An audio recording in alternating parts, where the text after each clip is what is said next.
everybody, it's Christine Mason. Welcome back to the Rose Woman Pod. Today my guest is Brian Clement. He is the author of more than 30 books on health, healing, vitality, wholeness. He's the founder, along with his wife, Dr. Anna Maria Clement, of the Hippocrates Institute in South Florida in the United States. Hippocrates is pretty radical health and healing, raw, vegan, wheatgrass, mind, body, spirit stuff, detoxification from things in the environment that are making our bodies sick.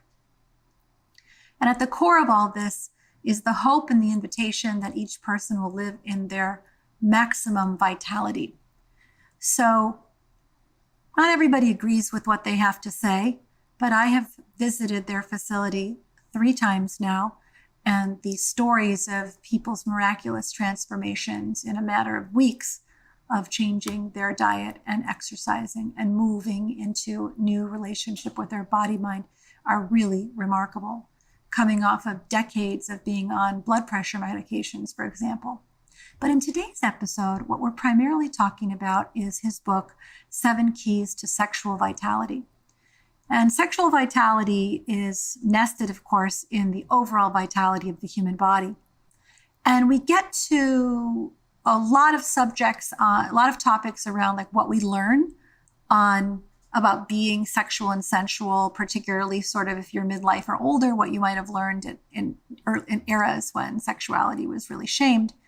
But we spend a good deal of time at the end talking about andropause, what he calls man-opause, which is another book he's written that just came out this year.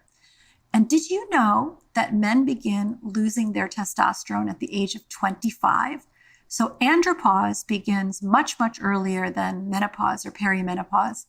And men have been basically hiding it because there's such an expectation for them to stay macho their whole life. So that creates a lot of other challenges and issues, but he really urges us to be in full authenticity about what our needs and desires are. So I hope you enjoy this conversation with Dr. Brian Clement and yours truly.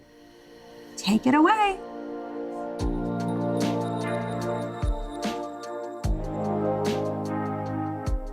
So you say in the book that healthy sex is potent medicine.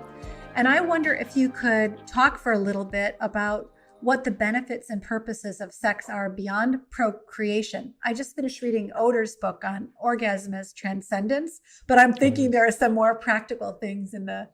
All right, well, let's get to the most mundane and practical things.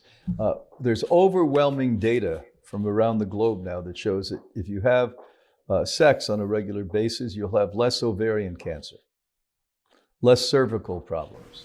With the men, less prostate cancer, less swollen prostate. So we know the biological effect of that. Now, let me indulge this question for a minute and explain my take on this. That when we fully express ourselves sexually and we have intercourse, that's what I'm speaking about now, it is a pinnacle way to reach God.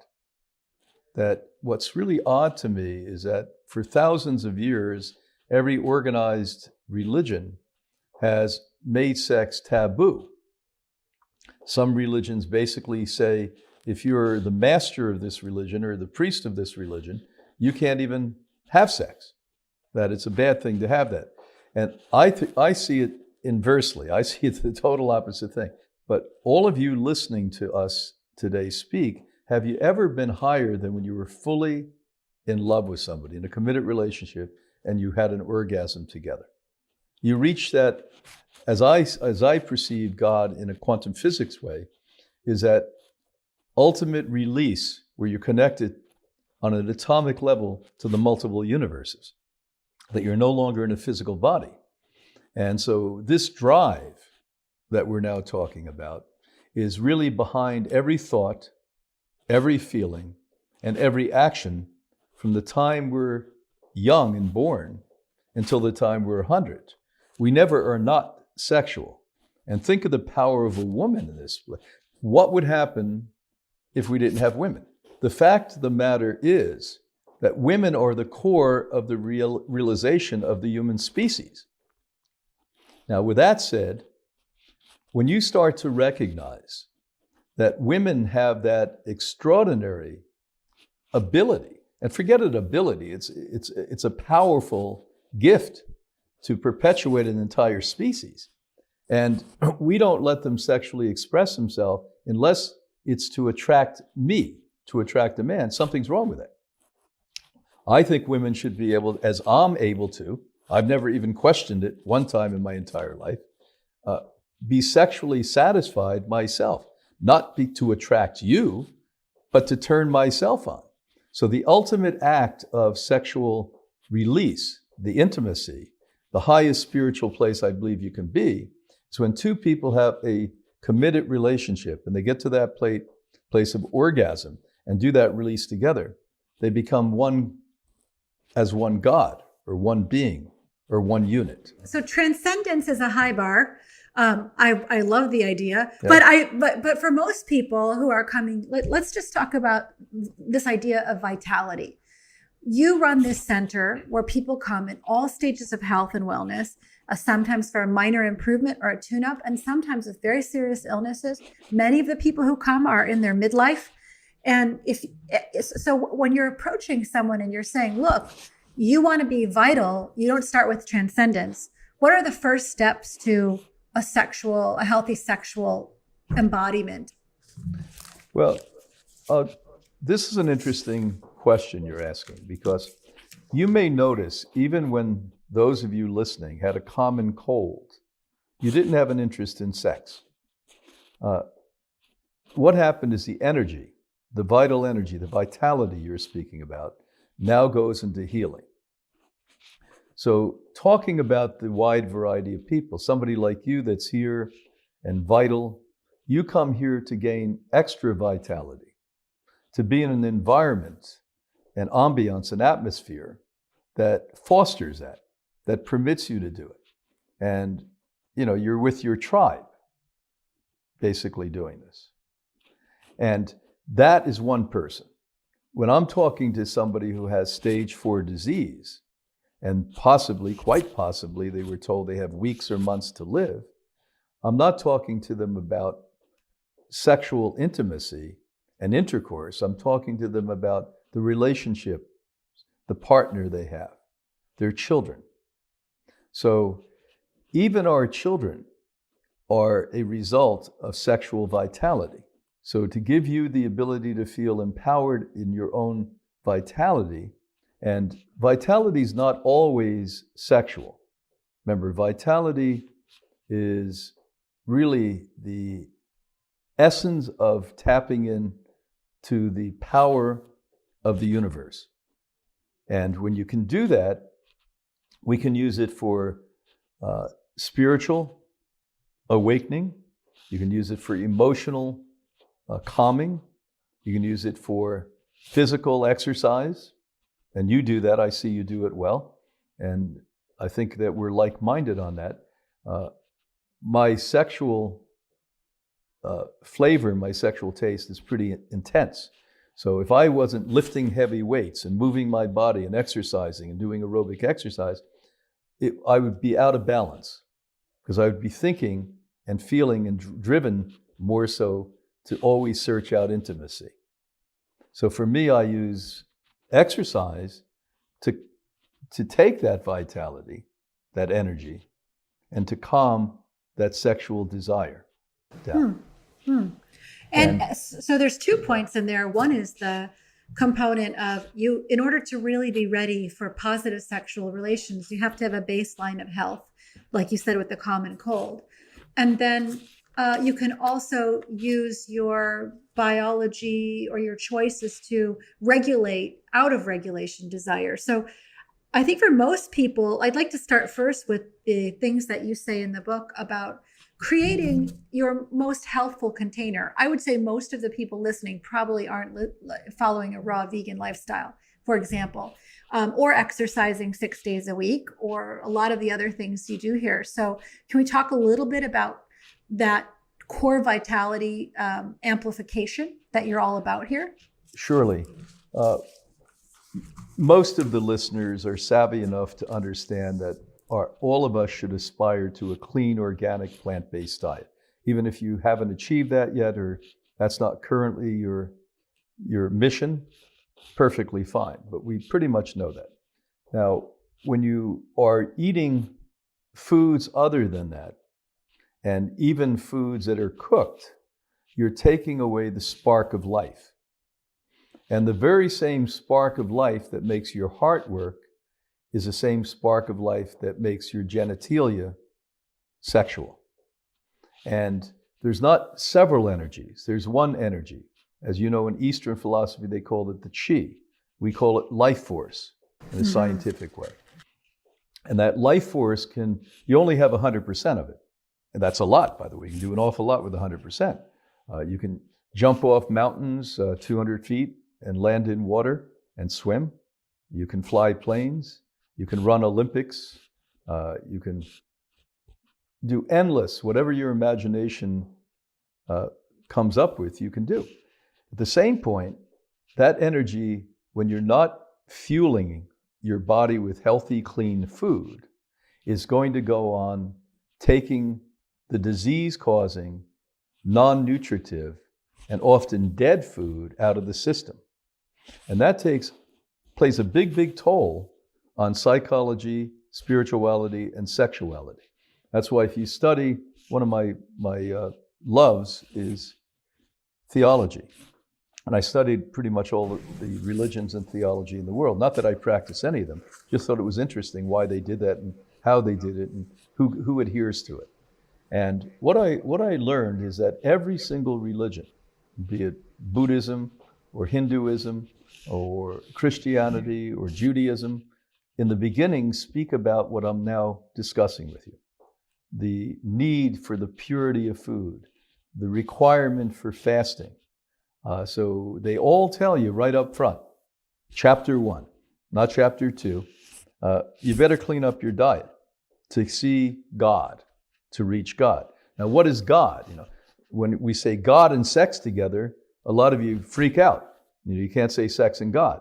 The fact of the matter is, there's no difference between sexuality and God, or emotionality and physiology.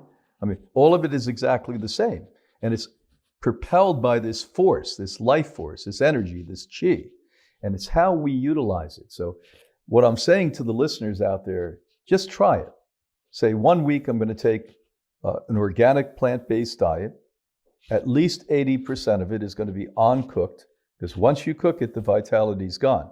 The atomic energy is gone at that point. And see how your mental clarity, sexual desire, and spiritual increment changes. You know this, love, because you've been here. But the one comment that we chronically and perpetually hear here by the end of the first week is, oh my God, that was like an exorcism, leaving my old energetic body behind, and now I feel light. And the word light is amazing because they mean light. They're seeing light, they're feeling light. And it's not that they didn't have that, it was paved over. We always are this light, we always are this energy, we always are this vital, extraordinary human being that's part of this extreme system that is endless. It's no beginning and no end. It's a continuum of energy flowing in one direction. And we pave over it, and we cement it, and we make it dark, and we shut the room up, and we close it, and we compartmentalize it. And the fact of the matter is, the diet is the main way to release it. Now, one step more is occasionally not eating. This is why most of you listening probably were brought up either Christian or Jewish. And what did Moses and what did Jesus do when they wanted to speak to God? And God is not external, it's internal. Speak to themselves, speak to their heart. They fasted and prayed.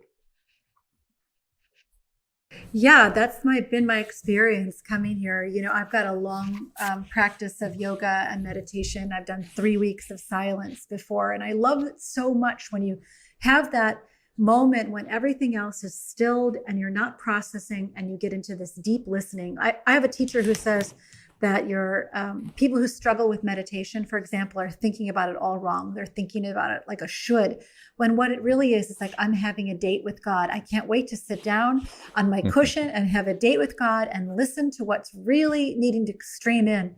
And that's what I notice when I come here. As the first week is like any kind of like minor aches and pains are working themselves out and digestion stuff. And the second week, it's emotional, like whatever is has been suppressed, or as you said, paved over, when you can't process things and there's not a safe space to look at your feelings and emotions. Couple that with the diet, and all of a sudden your energy goes through the roof. So we're doing this like we're gonna take that first step for general vitality, and then in there might be a little spark of stirring of desire that comes back. I think a lot of people who come here come at the tail end of heartbreak or marital dissatisfaction or a breakup or something like that. And the sense of coming into freedom in themselves happening here is coupled with the diet, and they're starting to see patterns in their relationship and feel what they say is feel themselves again in a way. So let's say you've gotten to midlife and the spark isn't there anymore. Do you have from your thousands of people you've counseled or talked to, any suggestions for people who are trying to rekindle that from square one? Yeah, number one, I'm not one of these guys who think you should discard relationships if they're not working. I think you should work on them. And once it's clear to both of you as partners that it's not working, it's your obligation to leave that relationship. Because what you just said is so poignant, that when people have horrible connection with the people they spend 24 hours a day with 7 days a week, it is the number one ingredient in creating cancers and other diseases. Not the second, but number one. Oh man, I want to cry. That just made me all tear up immediately. That's so true. It's so true. I had a roommate here the first week, and she was just 20 years in that situation, and you could read it in her cells. And by the second week, she was like laughing again a little bit, and she's like, I haven't felt this way in forever. Anyway, yes, the longing and hunger for connection. So continue on your opinion about good relationship. This is beautiful. Yeah. So, and I said the word obligation, and I don't say that lightly. That's almost a dictatorial statement I'm making, but I believe it. If you have had the gratitude to accept life, it's our necessity to live it at its fullest.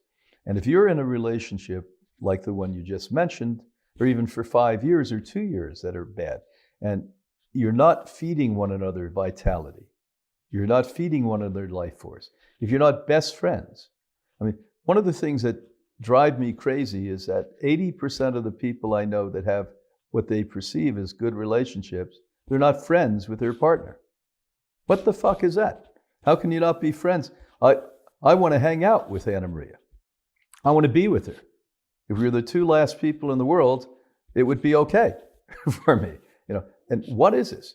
And the truth of the matter is, when you start to lose that mirror, that relationship where somebody is supporting you and loving you and also helping you and guiding you, you start to wither up, and parts of your soul and your body wither up.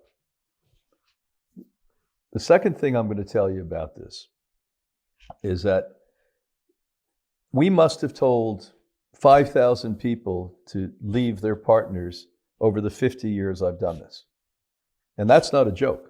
The two things that Anna Maria even has an opportunity more than me to tell people is either you take off from work or you quit your work. So the two major things that get people sick is work. And as you know, 80% of people, when asked, say they hate their job. They don't use a nice word. 80% of people say they hate what they do 40, 50, 60 hours a week. And when they're not doing it, they're usually sleeping to get ready to do it again. And then they go home to a partner where the data shows us for the last 45 years I've been reading it, that 90% of people don't have solid relationships. So now you hate what you do during the day. You go home to somebody that you're not friends with. you're not communing with, you're not desiring sex with, you don't want to have fun together, you don't want to play together. And no wonder you get sick. So most people aren't nuts, so they don't go to a bridge and jump off, or they don't kill themselves with a gun. What they do is they end up with a disease, because it's much easier to blame the disease than yourself for not taking back your life. And that's the problem. People just don't live their life, and then they blame some ominous problem for why they're dying. Well, they're committing suicide. That's why they're dying. And the fact of the matter is, it's all in our hands. And anyone who doesn't understand it's in your hands, you've got to wake up. Because if your life is not on course to be the most extraordinary, beautiful event that can imaginably happen, and you're not thriving, that's because you are not using your vitality. And yes, it's all of the vitalities I'm talking about. This obligation to live your best life, to be in joy, and to step out of the places that you're miserable, that is such an attractive idea. What stops people? Why do they stay stuck? Does it go back to the religious dogmas that you were talking about earlier?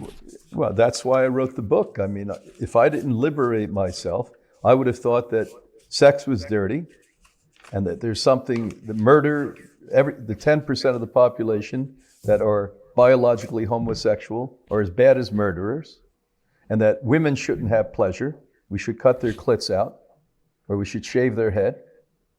You know, I would think those things if I followed the rules. And the fact of the matter is, mentally sick men made most of those rules. And I said, you know, although I'm a male and I'm a man, I'm as male as you can be. The fact of the matter is, I'm ashamed of my side of the species, because we always purport that we're tough and we're strong. And the fact is, we're not showing that. We're showing we're weak. If I've got to take somebody who gave birth to me, my mother, and make her less than me, I've got to think my daughter doesn't have the same right that my son has. There's something wrong with that. You know. So the fact of the matter is, this is a major issue. This topic you're discussing today with me, and I'm sure you on an ongoing basis speak about, this is the reason we have war and hatred and racism and, of course, sexism. All of the isms come because people are frustrated because they're not living at their fullest life. And somebody somewhere told them this is how a girl acts, and this is how a boy acts, and this is how a Jew acts, and this is how a Christian acts, this is how a Muslim acts, and the list goes on. And the fact of the matter is, unless you raise above the noise, this constant noise that goes on from the time you're conceived and you're in the womb, you're always going to be caught up in the front of a tsunami, running your ass off to survive in front of a tsunami. And the fact of the matter is, you've got to learn to get a surfboard and jump on the top of that tsunami and have a hell of a ride.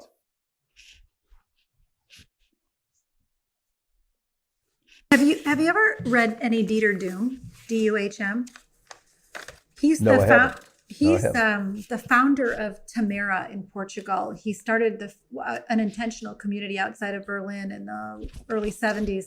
And it was all founded on this idea that you're talking about, that suppressed eros and desire and joy are what's behind all war.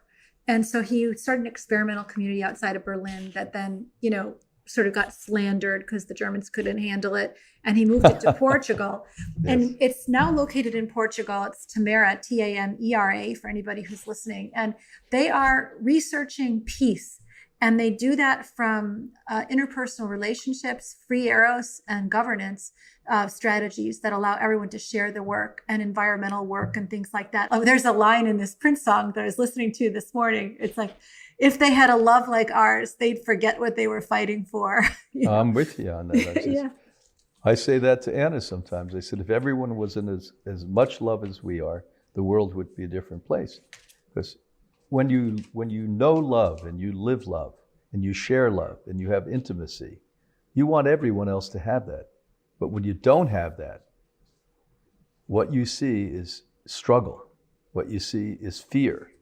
What you see is sadness and unhappiness. And I hear people say it every single day. Well, I'm getting old. No, you're not. You're dying. Your soul is dying. That's what's it. Your light is going out. Your vitality is diminished. Yes, I see people who are 80 or 90 and are full vital. It's not about aging. It's not at all. Yeah. I mean, I have a friend that's 106 now. Not 107, excuse me. Just on October 30th, they were 107. And I talked to them about a month ago. And he's a very funny man. And probably 5-6 years ago, I said to him, how long do you think you're going to live? He said, the day I get up and I don't find a way to be happy, the next day I'll check out. Oh, man. Isn't that beautiful? That's beautiful. Yes. So the book is divided up into 7 keys: understand, imagine, express, protect, nourish, enhance, and prolong as it relates to sexuality. And so you do a lot in the beginning, in the first part of the book, covering topics similar to what we just discussed, like how you get these crazy ideas, and then turning into this deeper understanding that it's healthy, that it's whole, that it's transcendent.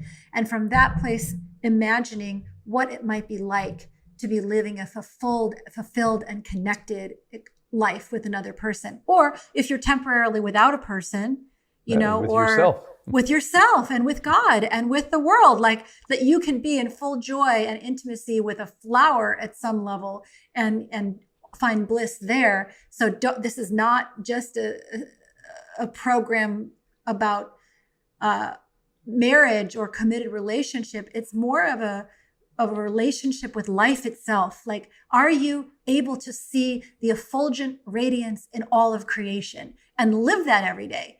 That's being sensually and sexually alive is a program for everything in how you live. That's what the tantrikas would say anyway. Okay. Yes. So we go deeper in the book and it's express. And then you talk about protecting, nourishing, enhancing, and prolonging. And so I want to dive a little bit into some of that science. There were things in this book that I'd never heard. Like you said, semen has all kinds of nourishing things and antidepressant qualities. And I was like, really? That's a fun fact. So tell me a little bit about the prolonging component, since we have a lot of people who listen who are, in their 40s and 50s, andropause, menopause. That stuff's real, and that's separate from the overall vitality that's nurtured or diminished by how you think and how you eat. Anna-Marie and I this year did a brother book called Man-opause, which is really about andropause. And more women buy that book because they want to understand their husbands. And we'll get to that. As we said, there's a phase of life, different phases. And when you're 19 and 20 years old, basically you can't keep your hands off one another. And that's nature, that's biology, forcing intimacy. And why? To perpetuate the species. When a person reaches menopause, a woman, she basically at that point is liberated to constantly and continually have sex and sexual desires till the day she dies, but without the obligation and the necessity to have a baby. So I think it's God's gift to women to say, hey, you can have fun too without having to go through the pregnancy. And by that point, if a woman wanted a child, she most likely had one or more at that stage. Now men, just to show you how strange this whole story is, women sexually peak in their 30s to early 40s. Men sexually peak at 19 years old. So at 19, I don't know how I went to school, drove cars, or did anything. I mean, that's all you think about. Now, the other observation that Anna and I made in this book is it's perfectly fine for an old guy to walk around with a young woman. You could have a 25-year-old woman on your arm and be 75, 50-year difference, and nobody's going to say anything to you. But if you see an older woman, even women criticize her with a young man. Oh, what's going on? She must be trying to maintain her youth. Now let's go back again. I said theology never beats biology. So the philosophy is that it's fine for men to have younger women because we're the conquerors, we're the controllers, we're the manipulators, but not older women. Nature, the universe, God, if you will, says, no, that's bullshit. That women sexually peak at 35 to 40, that's a fact, not an opinion. Who should they be with? They should be with 19-year-old men, 20-year-old men. And I don't know how many, I know about 6 or 7 relationships like that, where much older women have a man 15, 20, 25, 30 years younger. They're spectacular relationships because even though they're young men, these are men that are truly authentic. And an authentic man, and it took me till my 50s to get to that stage, realizes that what we're really looking for in a woman is not only the intimacy and the love and the companionship and the friendship, it's a mother. You know, our mothers gave birth to us.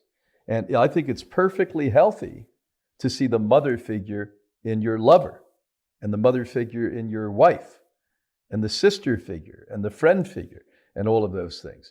So you have to be a pretty secure man to do that, because most men, when we start to lose our chutzpah, when we start to lose our vitality, our energy, our sexuality, we start to freak out.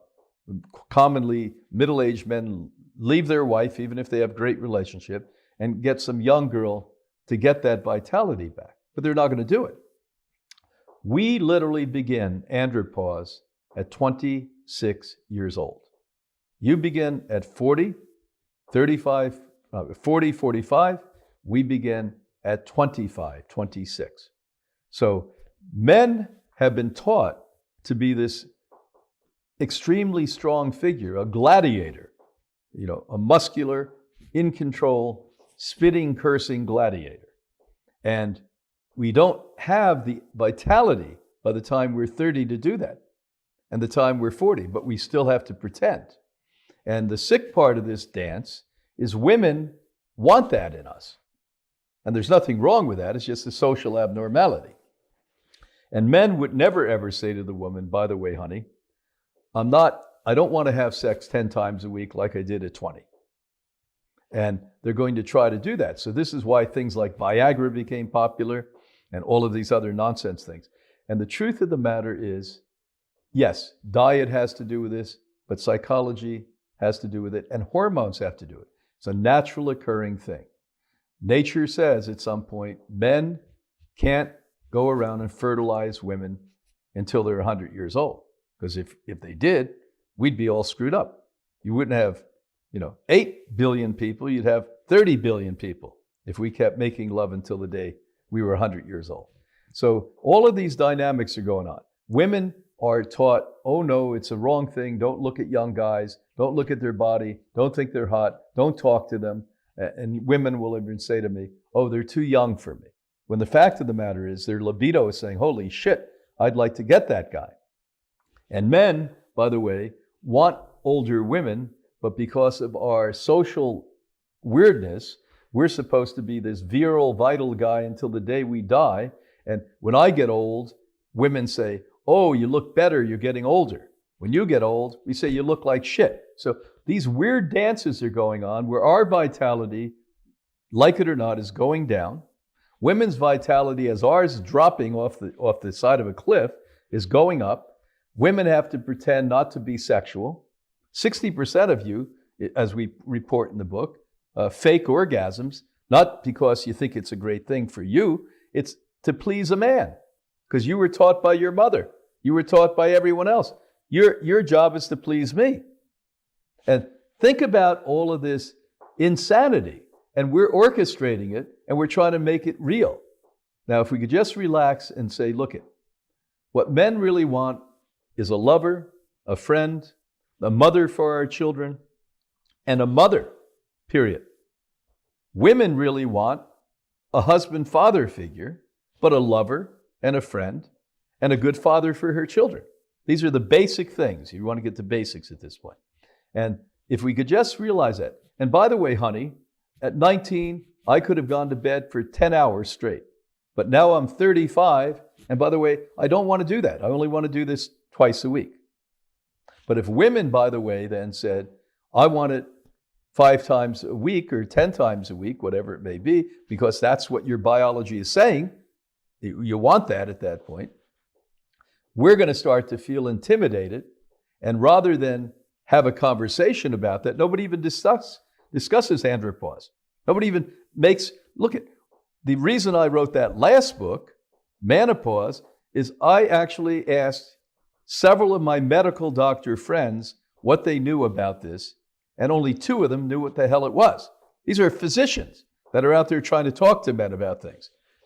And so all of this is going on, and the fact is, if we could just have an honest conversation, and by the way, there's other ways you can have. One of the 7 rules is that imagination is important.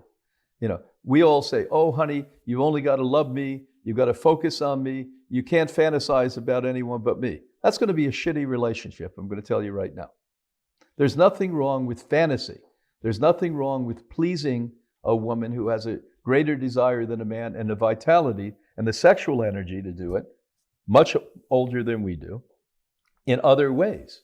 It doesn't always have to be intercourse. And by the way, that makes a man more sexual too, and more apt to want to have intercourse and intimacy with a woman. So all of these things, in my mind, have to be discussed, have to be talked about, and have to be honestly laid out for people. I was never told I was going to get menopause or andropause at 25. I was never told that by the time I was 40 years old, I'd have about a third of the desire to have sex as I had at 20. You know, who's the #1 user group of Viagra? Just to show you how sick this is. It's not old farts. It's young boys between 20 and 28 years old. They're using it as a recreational drug. Think of that. Yeah. This is, I mean, you're basically saying that this is like a last taboo for men. That because you've been so identified with this virility, not vitality, virility, that when it diminishes, you don't even talk about it. It was a new term for me recently. Yeah. You ever hear the term grumpy old men? That's why they're grumpy.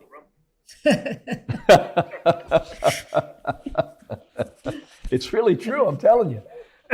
You know, these guys get fussy and they take it out on everyone around them.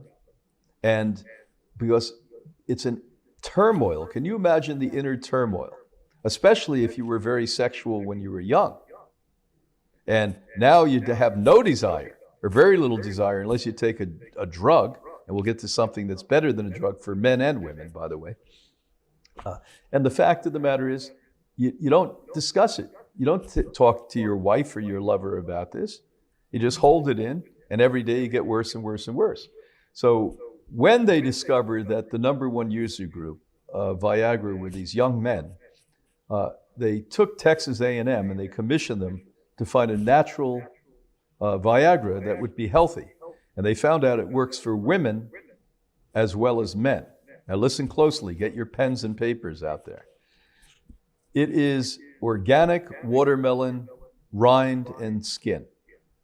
That has a phytochemical in it called citrulline. And this opens up the capillaries, opens up the veins, and brings more blood flow, not only to your heart and your brain, but also to your libido. And once again, women, this works for you equally. It's a female and a male Viagra. Now let me blow you out of the water because you're going to know what I'm talking about, love. Do you know the sunflower green sprouts we eat here? Mm-hmm. If you get organic seeds, dry seeds of watermelon, and you plant them as you would wheatgrass or you would sunflower greens, they are mind-boggling. We did experiments with these here a number of years ago. There were people who hadn't had sex, both female and male, in decades, that had erections, that had their vaginas basically became wet again and desired. Matter of fact, we were having some of the guests do this year. We had to watch what was going on the campus for a while. So there are these incredibly powerful agents within nature, locked into the cells of nature, that literally will keep you young. But remember, all of the social dynamics I spoke about cause a lot of bad marriages. Let's go back again. Psychology has been telling us forever that 9 out of 10 partnerships, marriages, are not healthy. They're not loving, supportive, and committed relationships. Something's wrong with that, because there's not one of us listening here today, both you and I, that do not want a relationship. Now, some of you may say, no, I don't, just because you haven't learned to do it right. You've maybe been burned, and when people are burned, they don't remember or recognize that they were part of that problem. They attracted that partner. They allowed that partner to do what he or she was doing to us. So, it's time that all of this nonsense stops, where we externalize our problems, we analyze what's going on, and we realize sexual vitality is as important as any vitality. As a matter of fact, it's probably more important than most vitalities. Because when you're 90 years old and your family's coming to pick you up, and you're sitting in the mirror combing your hair, that's sexual hormones that are doing that. So it's chi, this energy does it. It never goes away. There's something in what you just said that really brought my nervous system down a couple of notches. It was a very sweet quality about accepting what is and saying what is true for you instead of trying to fix something. That is so beautiful. This is what I want. This is how often I want it. What does that sound like to you? Is that something you're down with? That kind of honesty, that's the lover friend component that makes life so sweet. Yeah. And this is why people are running around. Nobody's talking. You may actually be in love with the person you're with and want to stay with them, but they're not giving you the sexuality, or they're not being honest, or the poor wife. Remember, 60% of you admit, God, there's maybe more, admit that you make believe you're climaxing to please me, the man. So eventually the women, men are shocked. Women are running around now. Well, why not? Why not? You're finally at the point where you're fed up. And old Charlie there, who's now 50 or 60 years old, who acts like a machivo, he acts like, John Wayne, but he's more like Cinderella. His sex hormones are nullified to practically nothing now. Now, there's a lot you can do. Diet is part of it, exercise is part of it, muscles are a major part of this. And there are certain foods, as I've mentioned to you, and herbs that work like miracles on these things. But the truth of the matter is, if you don't have a clean mind, a clean spirit, a clean soul, a clean emotional state, a slate of kindness and empathy and compassion for yourself, you're always going to have these screwed up problems. I have a friend who is 50 or so, 52 maybe, and he got his testosterone checked. It was like the testosterone of an 80-year-old man. And, he had some concerns that, yes, it's coming from exercise and diet, but also around phthalates and plastics in his food supply. Apparently, there's some good research on that too, yeah? You're not kidding. I mean, I don't know how many times I've read and written about that. I mean, you have to remember that all man-made chemicals, plastics, petrochemicals, look like estrogens to the body. So there's something happening today. Let's talk about heterosexuality and homosexuality. That there are more and more people today that are tending to be feminized as men, and women to be more masculated. And it's exactly what we're now discussing. That when a male body gets a lot of estrogen, we tend to be feminine. When a female gets more estrogen, you produce more testosterone, you become more masculine. Now, this is a natural occurring thing, so I preface this. So when the healthiest two people that ever lived, let's say a male and a female, let's say they've lived healthy, they're perfect, they're not aging, they're not sick, they're having a very long lifespan. Naturally, the man's testosterone goes down starting at 25. And I used to watch men when I was really young, for instance, my age now, carrying their wife's purse for them, these heavy purses. And I used to balk at that. I said, I'll never do that. I'm doing it now. Not because I'm feminine, but before I had this abundance of testosterone and this male ideology that men can never do that. You soften a little bit. So nature says men soften, and women naturally, under the best conditions, literally start to take the leadership role. Just like I said, women are given the opportunity to make love, to have sex, let's be clear, without having babies. That's one gift. And the other one is men are these dictatorial creatures in most relationships until you're in your 50s and 60s. And then most men soften and women take the leadership role. Have you start to notice that when you see older couples around? And it's perfectly fine. But the male has to be very, very together, very humble, and very real, not to let that affect them. Because the society says, no, you're in charge until the day you die. You're in control till the day you die. Frankly, I don't want to be in charge all of the time. When I go home, I don't want to be the nester. I'm not a nester. It's perfectly fine. Anna Maria or whoever your partner is, the female partner, is basically saying to you, this is what I'd like you to do. I'm perfectly fine with it. I can be a boss at my job. I can be a boss where I can be the big shot in other places.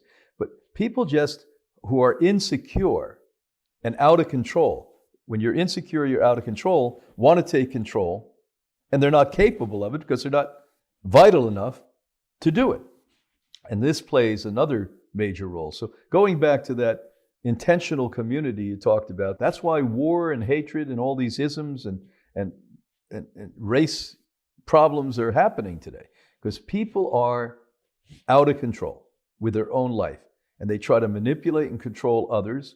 They try to be categorical, compartmentalize everyone, and when things aren't exactly in that box, they freak out and they want to show power. Most leaders today, look around the world, the so-called leaders we have fall into that, the man-opause, huffing and puffing, trying to blow the house down just to show that they're strong. And what it really is evidencing the weakness and the insecurity and the inability and the lack of focus and the lack of true power. True power is releasing power, not maintaining power. Gandhi was true power. I think we have an axiom in there, Brian's rule, something like the inverse of the amount of bluster you have. Yes. Your personal power is the inverse of the amount of bluster you have. You're exactly right. The inverse. Get rid of the bluster. And it's your inner quiet that's the power. That's so true. Yeah. I love those people who walk around with inner peace and power. You can feel them in the room. Yes, it's true. There's so much in here. Can I ask you one technical question before we go on? Surely. The estrogen to testosterone thing, you said a lot of women I know are taking topical estrogen. What do you mean it converts to testosterone in the body? What are you talking about? Well, you have to understand that there's only so much hormone that a body needs. And once it has excess hormones, be it through a petrochemical or cosmetic, one of the books we wrote speak about the dangers of cosmetic, another book about clothing. All of these are estrogenic. So if you're taking a biological cream, which is not a bad thing if the doctor keeps monitoring you and changing the formula so you're not taking too much, it's perfectly fine because your body won't overreact and create testosterone. On the other hand, all of the external forces, taking showers. By the way, a 15-minute shower, the average person absorbs about 1 liter of water through your skin. That's loaded with plastics and pharmaceutical drugs and heavy metals, and that is estrogenic. If you're wearing polyester and nylon, as you know we talk about in one of our books, polyester and nylon bras, 2 major studies show that women have 6 times more breast cancer. Let me repeat that. Now, people say, well, where do you get a non-polyester? On the internet. Organic. I've been wearing nothing but organic underwear for 50 years. Women can get it even easier than men. So here are the things. Now, on top of it, you go to some doctor who doesn't know what they're doing just to make a few bucks. They give you a biological hormone, bioidentical hormone. And by the way, if they give too much and they don't monitor you and change it every 3 or 4 months, your body's going to create more testosterone to balance out that. Now, when you get testosterone, what's really weird is that you get more energy, but it's a make-believe energy. It's an amphetamine energy. Notice men that are very, we used to call them jocks when I was a kid. So over-athletic, over-ambitious, over everything else. These guys have major testosterone. Women that we call aggressive, maybe they're not aggressive, maybe they're just talking up, but there are women who are beyond talking up and taking power back. They are really having more testosterone. So they act more male-like, they bite more. You know, they're more like a wild dog than they are a cat. And so you do have problems happening when you get these estrogenic effects and the body changes. Now, wouldn't it be nice if until the day we die at 100 and some years old, that we had balanced hormones, that, by the way, we took our role. Yes, at 80, I'm not the same person I was at 60. I'm not the same person I was at 40 or at 20. That's perfectly fine. But it doesn't mean you have to lose sexual vitality.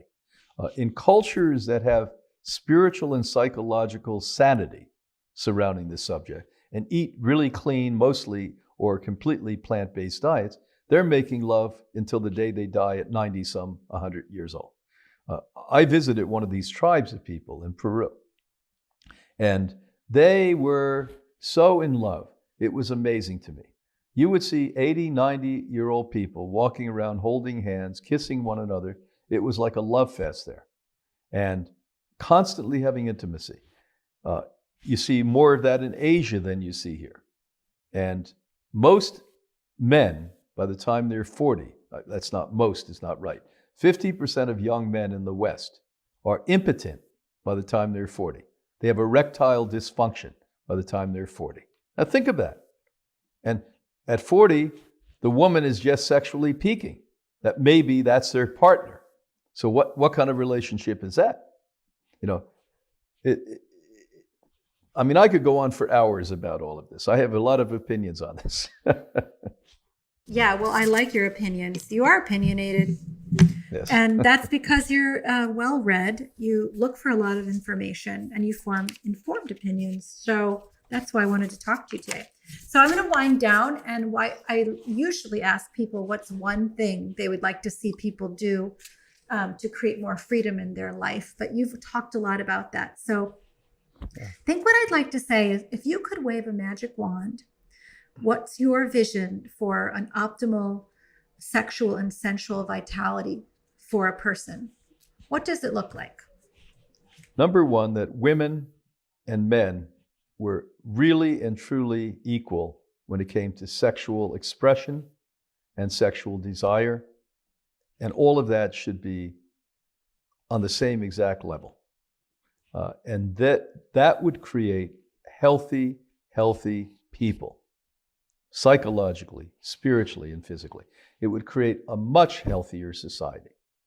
I'm heartbroken when I see the oppression and the accepted suppression. Sexual equality is what we're talking about.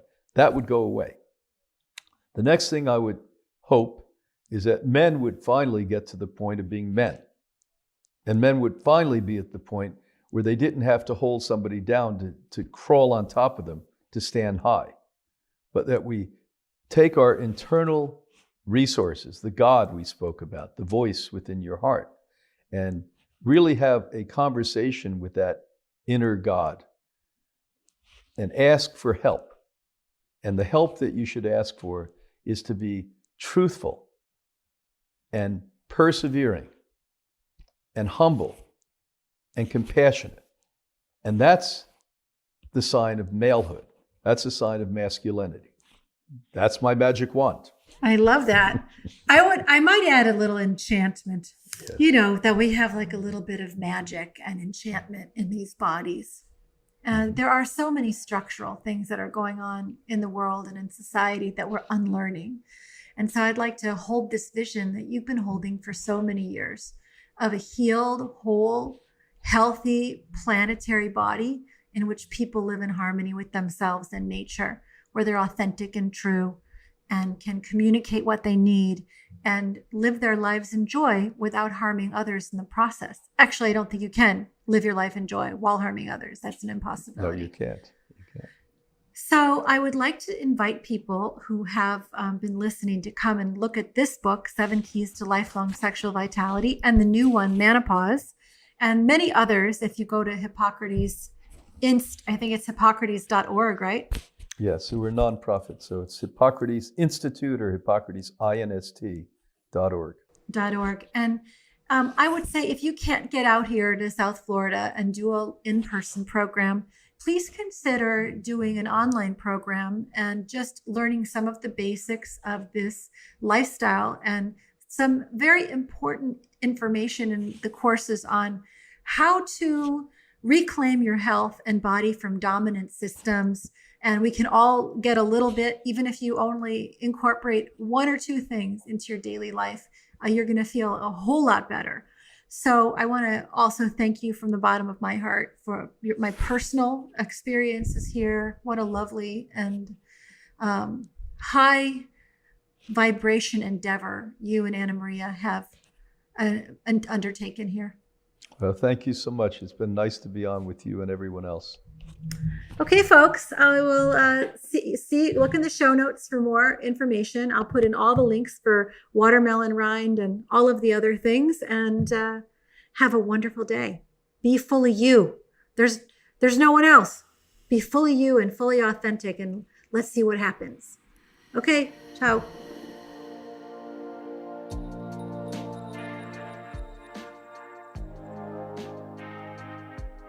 Thank you so much for joining me on the Rose Woman Pod. I'm Christine Marie Mason, your host. The pod is brought to you by Rosebud Woman, a company I started in the intimate skincare space. You can find our amazing products at rosewoman.com. Vegan, plant-based, pure, effective, all the good stuff. The guests and I imagine people out there when we do these shows and think, how can we bring one little bit of insight, one little lever to create more spaciousness or happiness out to the world? So if you like the pod, you know what to do. Please share it, rate it, review it, subscribe, all of that stuff, so that we can feel your love and support and keep doing it. Have a wonderful day, no matter where you're at. May the grace and joy that rests at the center of you be readily apparent.